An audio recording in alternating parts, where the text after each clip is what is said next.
Chemical point Prayagraj में coaching के इस चैनल पर आपका स्वागत है। ये कोचिंग 2005 में स्टैब्लिश की गई थी और सन 2007 से आईआईटी और नीट में हमने हजारों बच्चों का सिलेक्शन दिया है और वो भी बहुत अच्छी रैंक में दिया है। टॉपर्स प्रोड्यूस किए हैं। इलाहाबाद शहर में हमने सबसे ऊपर ही बच्चों का रैंक हमारे यहाँ से ही मिली है। तो बेटा आज हमारा काम है, मैं संजय मिश्रा आपको फिजिक्स पढ़ाने के लिए यहाँ रखा गया हूँ। मैं इस इंस्टीट्यूट से बहुत समय से जुड़ा हूँ और इस इंस्टीट्यूट ने हमेशा अपना काम ईमानदारी से किया है।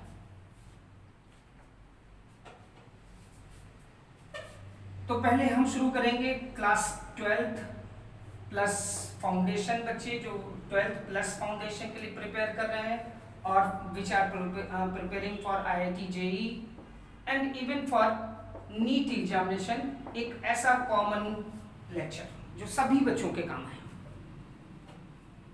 और इसमें हम शुरू करते हैं पहला chapter electrostatics.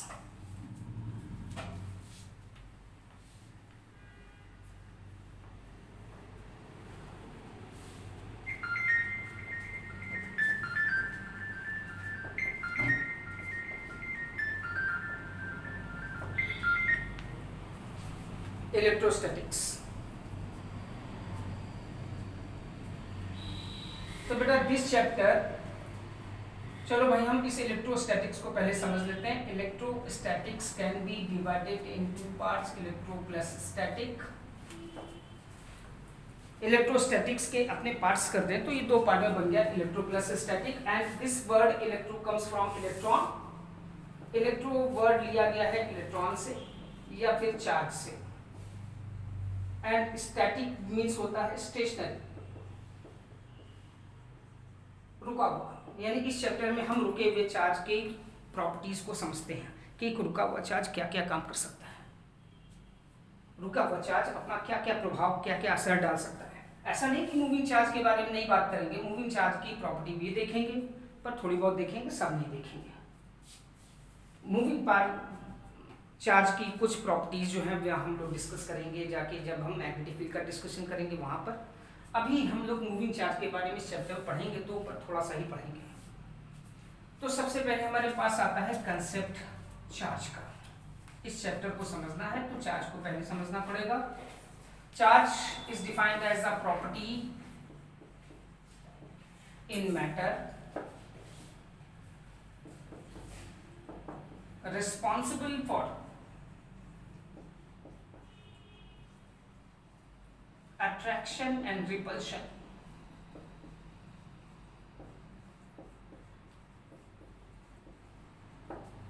Charge is a property found in matter. हर बॉडी के अंदर जिनके अंदर भी मास है हो सकता है उनके अंदर चार्ज हो, मतलब मैटर के अंदर ही प्रॉपर्टी कहीं ना कहीं छिपी होती है।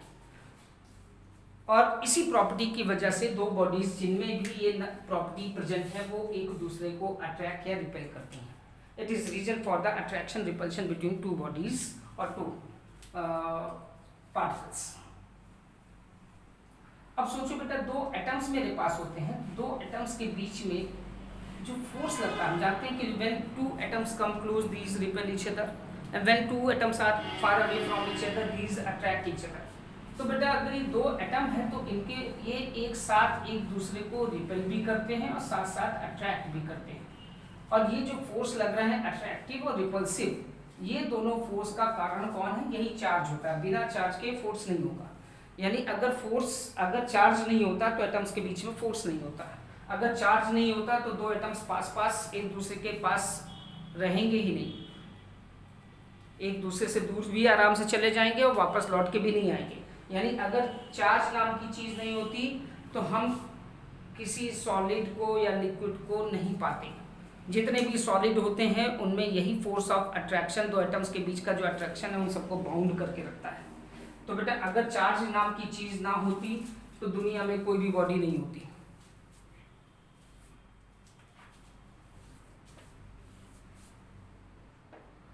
तो come to properties of charge. तो हम कहते हैं चार्ज इज स्टिल अनडिफाइंड। अभी तक कोई समझा नहीं पाया कि चार्ज है क्या।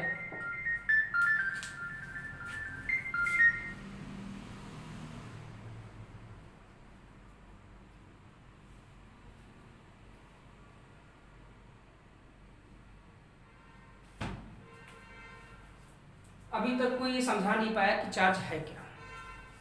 जैसे हमने कहा कि एक इलेक्ट्रॉन देखो और एक न्यूट्रॉन देखो, ये इलेक्ट्रॉन है, ये न्यूट्रॉन है। स्पिन मोशन इलेक्ट्रॉन में भी होता है, न्यूट्रॉन में भी होता है। मास इलेक्ट्रॉन में भी है, मास न्यूट्रॉन में भी है। अगर वेलोसिटी इलेक्ट्रॉन में पॉसिबल है तो वेलोसिटी न्यूट्रॉन में भी पॉसिबल है, यानी दोनों में मास है, दोनों में स्पिन मोशन है, दोनों में वेलोसिटी है। फिर न्यूट्रॉन में क्या चीज़ एब्सेंट है और इलेक्ट्रॉन में क्या प्रेजेंट है। सवाल ये होता है कि इलेक्ट्रॉन में चार्ज होता है, it has charge, electron has charge, but a neutron does not has charge. तो इसका मतलब हमारे इलेक्ट्रॉन के अंदर कोई ना कोई एक ऐसा पार्टिकल या ऐसी चीज है जिसने इसे चार्ज बना दिया है, और वो जो चीज़ एक्स्ट्रा है वो किस फॉर्म में है हम नहीं जानते। क्या वो कोई चार्ज नाम का कोई पार्टिकल इसके अंदर छिपा हुआ है, या चार्ज की कोई लेयर है, या किसी और वजह से है, हम नहीं जानते कि इलेक्ट्रॉन को किसने चार्ज बना दिया। चार्ज कहाँ से इलेक्ट्रॉन के अंदर आया नहीं समझा पाए। न्यूट्रॉन में वो चीज क्यों मिसिंग है इसका पता हम नहीं बता सकते। तो charge is still undefined. Charge is scalar quantity. Kinds of charge की बात करें तो we say that there are two types of charge. One, those charges which attract electron. भाई हम चार्ज को दो तरह के मानते हैं, एक जो इलेक्ट्रॉन को अट्रैक्ट करते हैं और दूसरे वो जो इलेक्ट्रॉन को रिपेल करते हैं। तो हमने यहाँ पर एक पॉजिटिव नेगेटिव का कंसेप्ट कर लिया। इलेक्ट्रॉन को मान लिया नेगेटिव, इलेक्ट्रॉन को मान लिया, इलेक्ट्रॉन के चार्ज को मान लिया नेगेटिव। तो इलेक्ट्रॉन को जो अट्रैक्ट करते हैं, विच अट्रैक्ट इलेक्ट्रॉन, जो इलेक्ट्रॉन को अट्रैक्ट करें उनको कह देते हैं पॉजिटिव, और जो रिपेल करते हैं इलेक्ट्रॉन्स को, which repel electron are said as negative.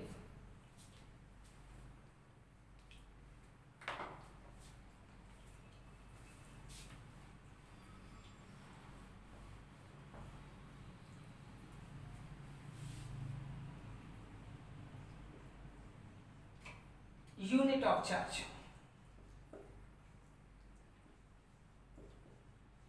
When we come to unit of charge, तो बेटा इट्स MKS और SI unit is coulomb and its CGS unit is set as stat coulomb. उसका नाम है stat coulomb. और ESU charge, जहां ESU का मतलब है, E वर्ड मतलब electro, S means static and U मतलब यूनिट।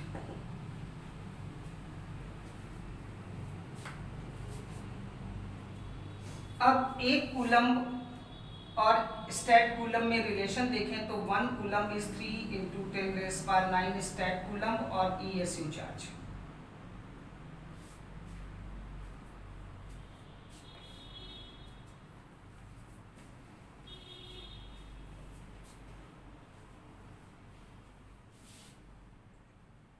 इसके अलावा अदर यूनिट्स में आते हैं।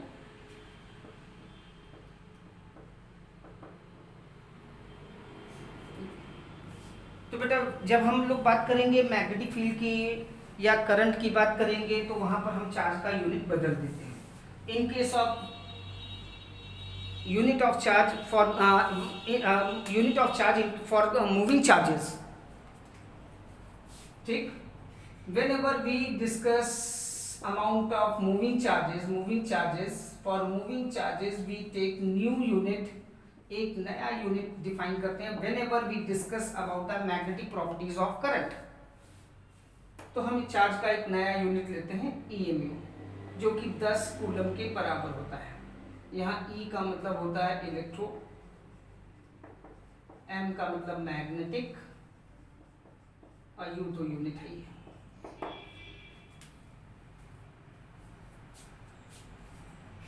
पर 1 coulomb charge is very big amount of charge. 1 coulomb charge अपने आप में बहुत बड़ा चार्ज होता है। अगर हम एक छोटी सी बॉडी ले लें बेटा, छोटी मतलब साइज में छोटी सी है, और अगर मैं इसको 1 कूलम चार्ज दे दूं, इसको चार्ज कर दिया, इसका टोटल चार्ज मैंने 1 कूलम मान लो बना दिया, पॉजिटिव चार्ज दे दिया, तो बेटा ये छोटी सी बॉडी 1 कूलम चार्ज अगर दोगे तो अपने आसपास की 100 से लेकर 200 मीटर रेंज की एयर को आयनाइज कर डालेगी। यानी 100 से 200 मीटर रेंज में जो भी हवा भरी है, एयर है, उनके ऑर्बिटल इलेक्ट्रॉन्स ऑर्बिट छोड़ छोड़ के भागने लगेंगे। एयर अपने पॉजिटिव और नेगेटिव आयंस में टूट जाएगी। एयर के जो नेगेटिव आयंस होंगे वो इधर अट्रैक्ट होंगे, आसपास की जितनी भी एयर है वो पॉजिटिव नेगेटिव आयंस में ब्रेक हो जाएगी। नेगेटिव आयंस सब इस बॉडी की तरफ अट्रैक्ट होंगे, और इस बॉडी की तरफ अट्रैक्ट होंगे यानी चार्ज का मूवमेंट शुरू हो जाएगा, और चार्ज के मूवमेंट को ही करंट कहते हैं। इसका मतलब इस एयर में एक करंट बहना शुरू हो जाएगी इस बॉडी की तरफ, और ये करंट इतनी स्ट्रांग होगी कि वो रास्ते में पड़ने वाली चीज़ों को जला भी सकती है। अगर आप खड़े हैं उस रास्ते में तो आपको शॉक भी लग सकता है। तो 1 कूलम चार्ज तो बहुत बड़ा अमाउंट ऑफ चार्ज है, इसलिए इस चैप्टर में हम हमेशा बड़े छोटे छोटे चार्जेस की ही बात करते हैं। We always discuss about small charges, not very big. तो उसमें जो हम यूनिट यूज करेंगे, जो क्वांटिटीज और चार्ज की यूनिट यूज करेंगे, जैसे PC, या ऐसे कभी कभी डबल म्यू लिखते हैं C, और इसका मतलब होता है 10⁻⁻12 coulomb, where P word stands for pico। एक पिको कूलम मतलब 10⁻12 कूलम। एक NC मीन्स 10⁻⁹C, और यहाँ N का मतलब है नैनो से। एक nano coulomb 10⁻⁹C। 1 mu C 10⁻⁶ coulomb, and this mu is called as micro। 1 MC 10⁻⁻3C, this M is milli, etc। तो हम लोग इस चैप्टर में बहुत छोटे छोटे चार्ज की बात करेंगे।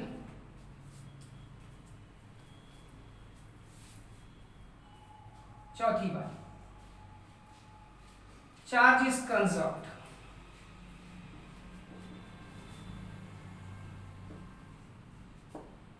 This is neither be created nor be destroyed।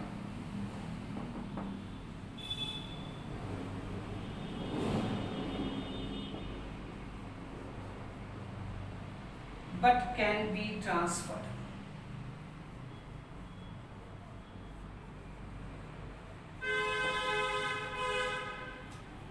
शुरू में बेटा थ्योरेटिकल पार्ट इस चैप्टर में ज़्यादा है, और चार्ज को आप जितना बेहतर समझोगे उतना ही आगे आपको समझने में भी आसानी हो।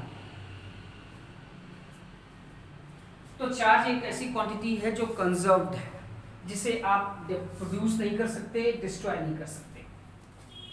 आइंस्टीन की थ्योरी ऑफ रिलेटिविटी कहती है कि आप चाहे तो मास को एनर्जी या एनर्जी को मास बना सकते हैं। कि भाई आपके पास कोई मास है, ये बॉडी है, इसका मास m है, और आपने इसे पूरी तरह से डिस्ट्रॉय कर दिया, कुछ नहीं बचा, ना फ्यूम नो ऐश, ना धुआं ना राख, कुछ नहीं बचा, तो ये एनर्जी में बदल जाएगा। That energy is calculated from the formula E = mc², where c means speed of light 3 × 10⁹ metre per second. इस फॉर्मूले के हिसाब से हम एनर्जी निकाल सकते हैं कि किसी पार्टिकल को डिस्ट्रॉय करने से कितनी एनर्जी हम पाएंगे। तो बेटा अगर मैं एक न्यूट्रॉन ले लूं जिसका मास होता है 1 AMU, अगर मैं इसे एनर्जी में बदल दूं तो लगभग 931 मिलियन इलेक्ट्रॉन वोल्ट एनर्जी मिलती है एक न्यूट्रॉन को डिस्ट्रॉय करने से। फिर मैंने सोचा कि अच्छा प्रोटॉन को डिस्ट्रॉय करके देखें। सपोज ये एक प्रोटॉन है, इसका भी मास 1 AMU है, एनर्जी हमको मिलना तो चाहिए था 931 मिलियन इलेक्ट्रॉन वोल्ट, पर ऐसा होता नहीं। प्रोटॉन अपने आप को डिस्ट्रॉय नहीं होने देता। क्यों? न्यूट्रॉन के पास चार्ज नहीं है, neutron is a neutral particle, इसके पास कोई चार्ज नहीं, इसका डिस्ट्रक्शन आप कर सकते हो।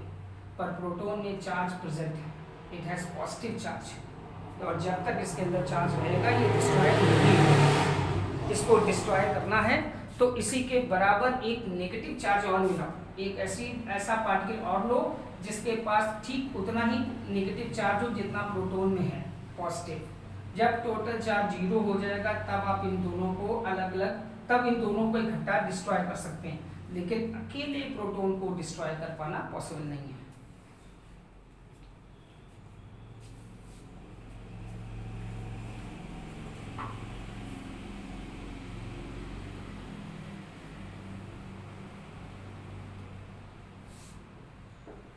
What is dimension of charge?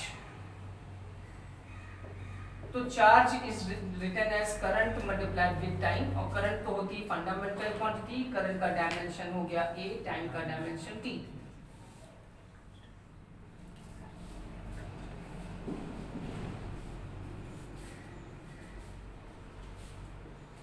Charge is property of mass. इसका मतलब हम ये कहना चाहते हैं कि चार्ज मास में ही छिपा हुआ है। Charge is property of mass, इसका मतलब ये हुआ कि if a body has charge, if a body has charge it has mass also. अगर किसी बॉडी में चार्ज है तो उसमें मास भी जरूर होगा, द्रव्यमान भी जरूर होगा, कंपल्सरी है। जिसके पास भी चार्ज है उसके पास मास तो होना ही है, but converse is not true.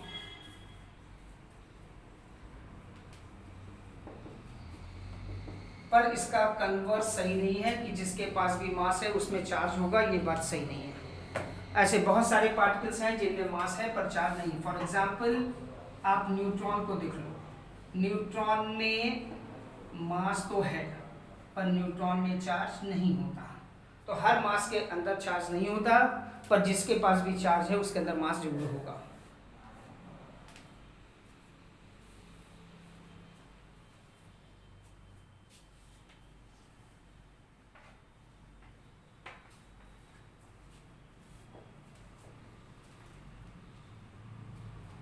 Charge does not depend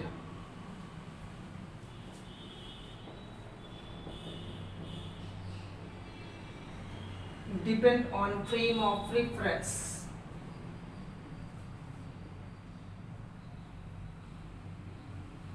that is on velocity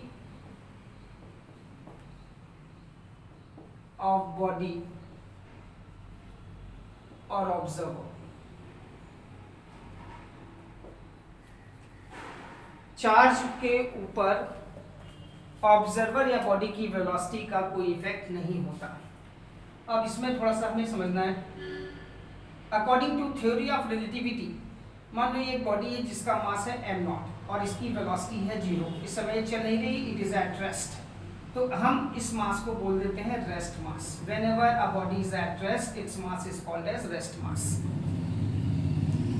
mass of a stationary body is called as rest mass. अब हमने इस बॉडी की वेलोसिटी बढ़ा दी, अब हमने इसे एक वेलोसिटी प्रोवाइड की, तो हम पाते हैं इसका मास बदल जाता है। अब इसका मास जो है उसका नाम रख देते हैं काइनेटिक मास। तो छोटी मोटी वेलोसिटी से नहीं, कुछ नेग्लिजिबल चेंज आता है, थोड़ा बहुत नहीं। वेलोसिटी बढ़ाओ तो स्पीड ऑफ लाइट के आधे के बराबर कर दो या 1/3 के बराबर कर दो, ऐसा वेलोसिटी करो। ये 2, 4, 10 मिलीमीटर, यानी अगर वेलोसिटी 10,000 मीटर, 1,000 या 10,000 मीटर पर सेकेंड भी है तब भी इसे हम नेग्लिजिबली कहेंगे। इतनी वेलोसिटी से भी मास में कोई ज़्यादा फर्क नहीं पड़ता। लेकिन अगर वेलोसिटी किसी बॉडी की स्पीड ऑफ लाइट का 1/3 या 1/4 या हाफ के बराबर कर दें या लगभग स्पीड ऑफ लाइट के बराबर कर दें, तो आप पाओगे कि मास बदल गया, बहुत ज़्यादा बदल गया। तो बेटा मास, काइनेटिक मास हमेशा रेस्ट मास से ज़्यादा होता है, यानी वेलोसिटी के जरिए मास को बढ़ाया जा सकता है। वेलोसिटी बढ़ाओगे तो बॉडी का मास बढ़ जाएगा। और रिलेशन, सही रिलेशन क्या होता है? m is given by m0 divided by √1 - v² / c²। इस फॉर्मूले से हम पता कर सकते हैं कि मोशन की स्टेट में किसी बॉडी का मास कितना होगा।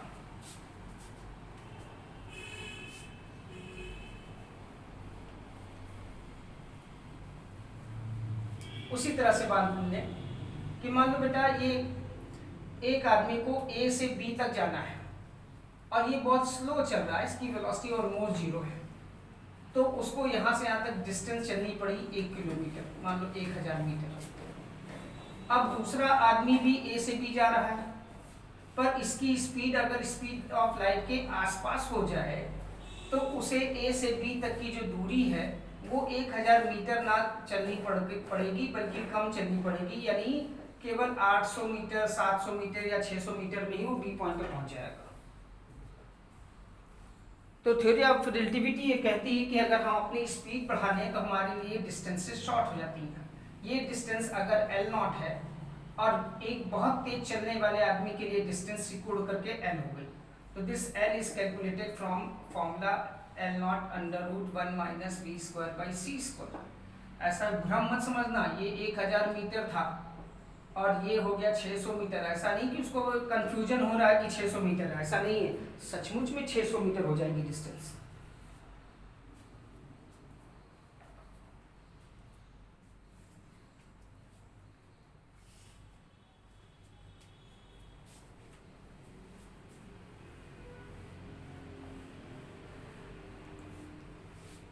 इसी तरह से एक आदमी ने ये किसी इवेंट को देखा कि भाई ये बॉडी यहाँ से चलकर यहाँ तक गई और जो टाइम लगा वो t0 है, और एक दूसरा आदमी बहुत तेजी से चलते हुए जा रहा है, उसकी वेलोसिटी स्पीड ऑफ लाइट के आसपास है, तो उसको लगेगा कि इसको यहाँ से यहाँ तक जाने में जो टाइम लगा वो t है।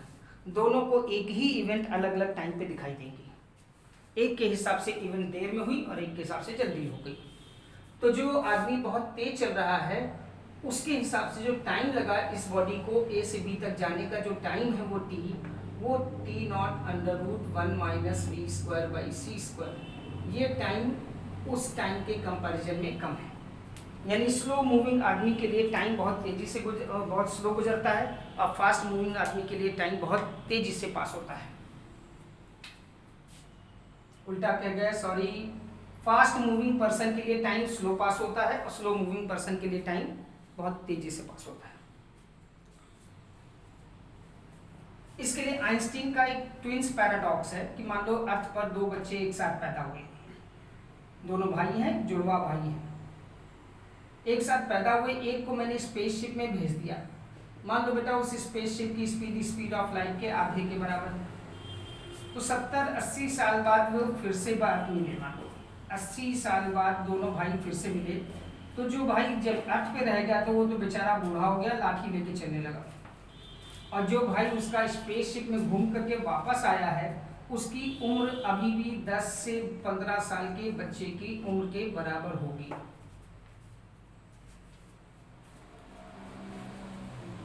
यानी स्पीड को बढ़ा करके हम अपने लिए समय का पास होना स्लो कर सकते हैं। स्पीड को बढ़ा करके हमारे लिए टाइम, स्पीड जैसे जैसे बढ़ाते जाएंगे टाइम हमारे लिए धीमे धीमे गुजरेगा। लेकिन दो चीजें ऐसी हैं जिनके ऊपर स्पीड का कोई इफेक्ट नहीं होता।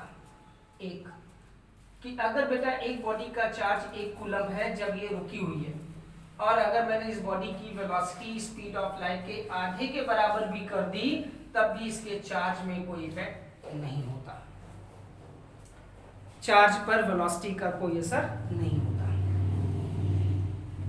दूसरी बात, दूसरी क्या चीज है कि मान लो मैं यहाँ खड़ा हूँ और मैंने यहाँ खड़े होकर के मेरी वेलोसिटी 0 है, मैंने नापा स्पीड ऑफ लाइट, तो मुझे स्पीड ऑफ लाइट मिली 3 × 10⁸ मीटर पर सेकेंड। और एक दूसरा आदमी है जो स्पीड ऑफ लाइट के आधी स्पीड से चल रहा है और वो लाइट की स्पीड नापेगा तो भी उसको स्पीड ऑफ लाइट वही मिलेगी, यानी स्पीड ऑफ लाइट पर ऑब्जर्वर की वेलोसिटी का कोई इफेक्ट नहीं होता। चाहे स्लो आदमी स्पीड ऑफ लाइट नापे, चाहे फास्ट चलने वाला आदमी स्पीड ऑफ लाइट नापे, ये दोनों के लिए सेम लगती है।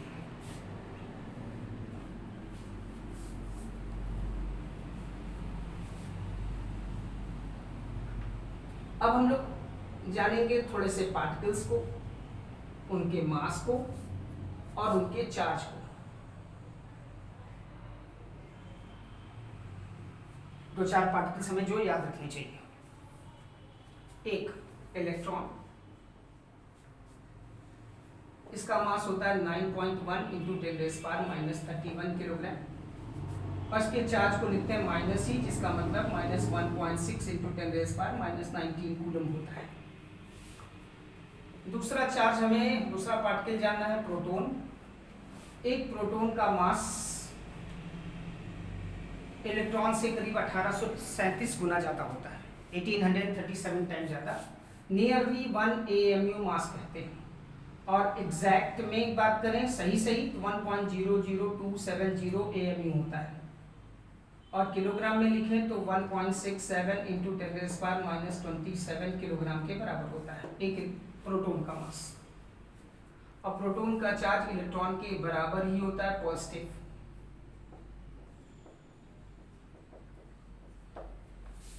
फिर न्यूट्रॉन की बात करें तो न्यूट्रॉन का भी मास हम लोग 1 AMU मानते हैं और सही में देखें तो प्रोटॉन से बहुत मामूली सा हैवी होता है, 0.550 AMU।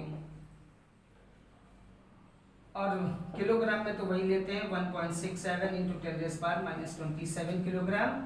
और प्रोटॉन के पास कोई और न्यूट्रॉन में कोई चार्ज नहीं होता।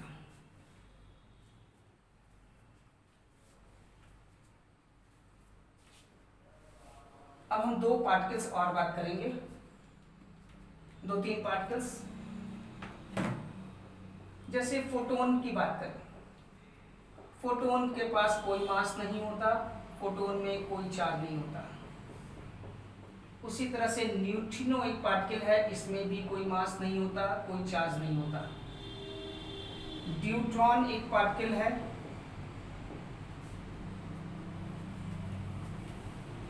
हाइड्रोजन के हमने आइसोटोप्स पढ़ रखे हैं। हाइड्रोजन के 3 आइसोटोप होते हैं, protium, deuterium, tritium. 1H1 protium, 1H2 deuterium and 1H3 tritium. Hydrogen के 3 आइसोटोप होते हैं, इसको बोलते हैं ड्यूटेरियम और इसी से बनता है न्यूट्रॉन। तो ड्यूट्रॉन वर्ड का मतलब होता है ड्यूटेरियम न्यूक्लियस। ड्यूटेरियम का एटम नहीं, ड्यूटेरियम के न्यूक्लियस को ड्यूट्रॉन बोलते हैं। अब ड्यूट्रॉन में इसका एटॉमिक नंबर 1 है, जितना एटॉमिक नंबर उतने प्रोटॉन, यानी इसके अंदर कितने प्रोटॉन हैं 1 और मास नंबर है 2। मास नंबर 2 का मतलब प्रोटॉन और न्यूट्रॉन जोड़ने पर 2 आना चाहिए। Number of proton plus number of neutron मिला के 2। एक प्रोटॉन है तो इसका मतलब न्यूट्रॉन भी एक ही है इसके अंदर। पर एक प्रोटॉन का मास 1 AMU और न्यूट्रॉन का भी 1 AMU, इसका मतलब न्यूट्रॉन का मास होता है 2 AMU। और चार्ज देखें तो प्रोटॉन में है और इसमें नहीं है, तो चार्ज मतलब एक प्रोटॉन के चार्ज के बराबर होता है न्यूट्रॉन में। और इसके अलावा एक पार्टिकल हम और जानेंगे, अल्फा पार्टिकल। जब हम अल्फा पार्टिकल की बात कहीं भी बोलें तो इसका मतलब हीलियम का न्यूक्लियस। हीलियम न्यूक्लियस को अल्फा पार्टिकल बोला जाता है।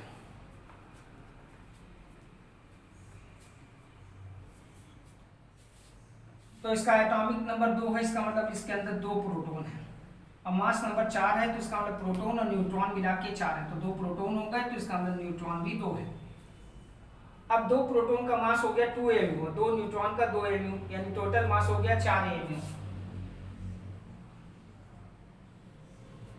और चार्ज देखें तो प्रोटॉन में चार्ज होता है, न्यूट्रॉन में नहीं होता, पर यहाँ 2 प्रोटॉन है तो 2 प्रोटॉन का चार्ज चाहिए, तो चार्ज हो गया +2e के बराबर।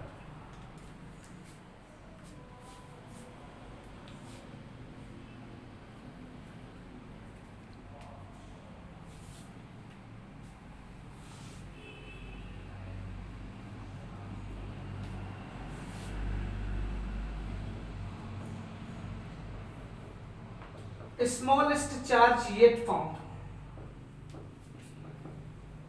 अभी तक जितने भी एक्सपेरिमेंटली या किसी तरीके से भी जो हमने पाया, बहुत सारे एक्सपेरिमेंट हमने दिए, ढूंढे, चार्ज को ढूंढा, तरह तरह के चार्ज मिले, उनमें सबसे छोटा जो चार्ज हमको मिला है वो E/3 है, इलेक्ट्रॉन के चार्ज का 1/3। Smallest charge yet found in nature, अभी तक जो सबसे छोटा चार्ज हम ढूंढ पाए हैं वो E/3 है। और ये किस पर होता है, तो हम कहते हैं ये होता है क्वार्क नाम के पार्टिकल पर।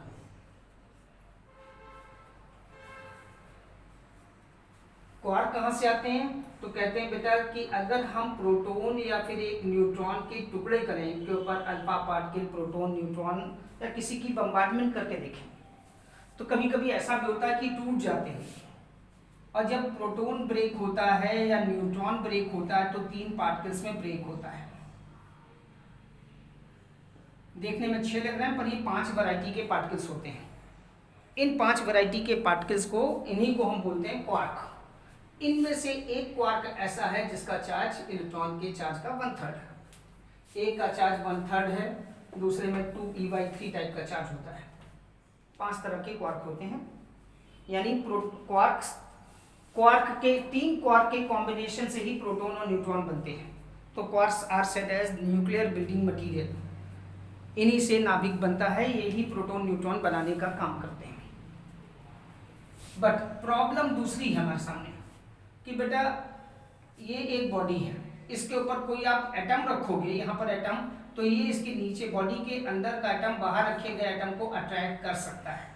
तो इस वजह से ये एटम इसके साथ चिपक सकता है, स्टिक कर सकता है। लेकिन अगर मैं किसी बॉडी के ऊपर एक छोटा सा क्वार्क रख दूं यहाँ पर, तो ये बॉडी कोई भी सॉलिड किसी भी क्वार्क को या कोई भी सब्सटेंस, चाहे सॉलिड हो, लिक्विड हो या गैस, कोई भी हो, हमारे क्वार्क को अट्रैक्ट करने के लिए कोई भी फोर्स नहीं लगाता।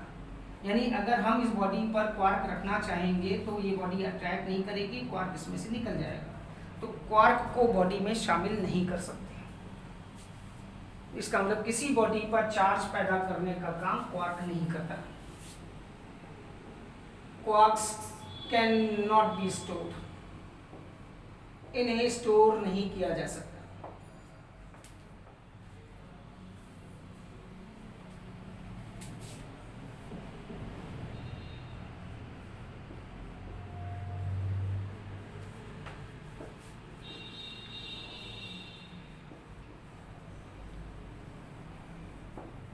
अब कोई भी बॉडी मेरे पास है तो उसे सबसे छोटा चार्ज हम क्या दे सकते हैं।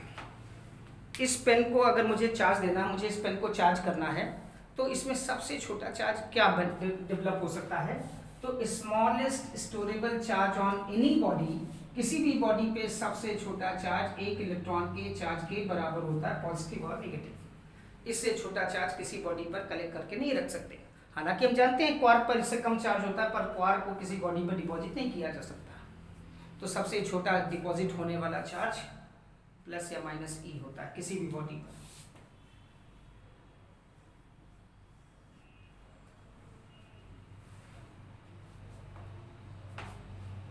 रीजन फॉर चार्ज, तो सवाल ये होता है कि how to charge a body, किसी बॉडी को चार्ज कैसे करें। अगर मुझे इस पेन को, प्लास्टिक हो चाहे मेटल हो, कोई भी एक बॉडी ले लो, किसी भी शेप की ले लो, मैं चाहता हूँ उस बॉडी को चार्ज करना पॉजिटिवली या नेगेटिवली, तो मेरे पास क्या तरीका है कि हम उस बॉडी को चार्ज कर ले जाएं। तो हम कहते हैं कि how to charge a body, किसी बॉडी को कैसे चार्ज करें। तो एक ही तरीका हमारे पास होता है, ऐड और remove free electrons in body और फ्रॉम बॉडी।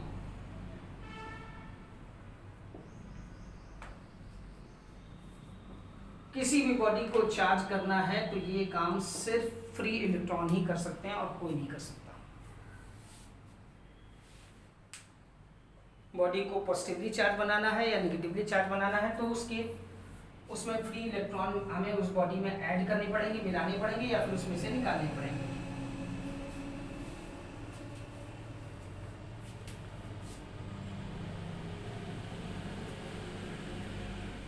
ठीक, तो फ्री इलेक्ट्रॉन क्या होते हैं? Those which leave their orbit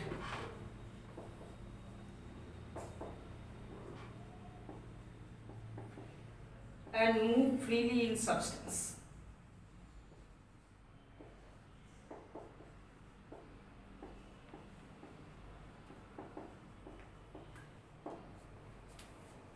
free electrons हम उनको बोलते हैं जो अपनी ऑर्बिट छोड़ के बाहर भाग गए हैं और पूरे सब्सटेंस के अंदर टहल रहे हैं। तो बेटा हम जानते हैं, मान लो ये एक एटम है हमारे पास।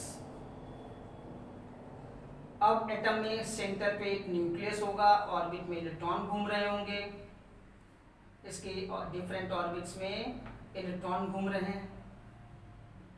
तो सबसे अंदर वाली ऑर्बिट के इलेक्ट्रॉन की एनर्जी सबसे कम होती है। इसको निकालना बड़ा कठिन काम है, बहुत मुश्किल है कि हम इंटीरियर इलेक्ट्रॉन को बाहर निकाले जाए। फर्स्ट ऑर्बिट के इलेक्ट्रॉन को निकालना बहुत कठिन है। सेकेंड ऑर्बिट के इलेक्ट्रॉन की एनर्जी उससे ज़्यादा होती है, इसके कंपैरिजन में इसको रिमूव करना ईजी है। थर्ड ऑर्बिट के इलेक्ट्रॉन की एनर्जी और ज़्यादा होती है, इसको निकालना और आसान है। तो जो सबसे बाहरी ऑर्बिट होती है, जिसे वैलेंस ऑर्बिट भी बोलते हैं, इस ऑर्बिट के इलेक्ट्रॉन को निकालना आसान है। तो जब हम थोड़ी बहुत एनर्जी इसको देते हैं तो ये इलेक्ट्रॉन उस एनर्जी को गेन करके अपनी ऑर्बिट छोड़ के निकल सकता है। कभी कभी ऐसा भी होता है कि लाइट के फोटोन टकराए, लाइट के पार्टिकल्स गिरे, लाइट फोटोन्स गिरे, फोटोन से उसने एनर्जी पाई और ऑर्बिट छोड़ के निकल गया। इसलिए हर सब्सटेंस के अंदर फ्री इलेक्ट्रॉन मिलते ही मिलते हैं। तो बेटा एनर्जी पाने के बाद ये इलेक्ट्रॉन अपनी ऑर्बिट छोड़ के बाहर चला गया। अब जब इलेक्ट्रॉन निकल गया तो इस निकले हुए इलेक्ट्रॉन को हम कह देते हैं फ्री इलेक्ट्रॉन। पर अब हम एक चीज वापस सोचते हैं, जब ये एटम था, मान लो 17 क्लोरीन 735, ये एटम था, तो इसका मतलब इसके अंदर थे 17 प्रोटॉन, 17 इलेक्ट्रॉन और 18 न्यूट्रॉन। लेकिन अगर एक इलेक्ट्रॉन भी निकल गया, मतलब देखो 17 प्रोटॉन का चार्ज कितना हो गया, प्लस 17 और 17 इलेक्ट्रॉन का माइनस 17, टोटल चार्ज कितना था एटम का, ये एटम का चार्ज था। अब इस एटम से एक इलेक्ट्रॉन जो है वो बाहर भाग गया। चलो भाई, एक एटम बाहर भाग गया। अब क्या सीन दिख रहा है, ये इलेक्ट्रॉन जो निकल गया बाहर, ये तो बन गया फ्री इलेक्ट्रॉन। अब जो ये एटम बचा, इसके पास बचे 17 प्रोटॉन, प्रोटॉन तो नहीं निकले ना, इलेक्ट्रॉन एक निकल गया तो इलेक्ट्रॉन बचे 16, यानी पॉजिटिव चार्ज अभी भी उतना ही है पर नेगेटिव चार्ज एक कम हो गया। टोटल चार्ज जोड़ के देखा तो प्लस ही आ गया, यानी अब ये एटम हमारा पहले कितना चार्ज इसका था, 0, पर इलेक्ट्रॉन के निकल जाने के बाद इसका चार्ज मुझे कैसा दिख रहा है, प्लस में दिख रहा है। इसका मतलब जब किसी एटम से, ये एटम है, जब किसी एटम से एक इलेक्ट्रॉन निकल जाता है तो वो एटम एक पॉजिटिव चार्ज बन जाता है, या उसे हम बोलते हैं पॉजिटिव आयन।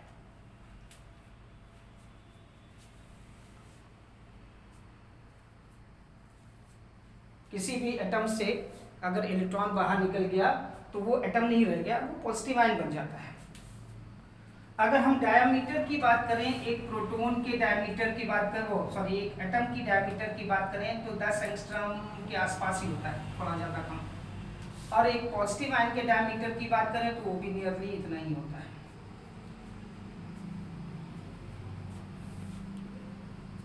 डिपेंड करता है कि आउटर मोस्ट ऑर्बिट खत्म हुई कि नहीं खत्म हुई।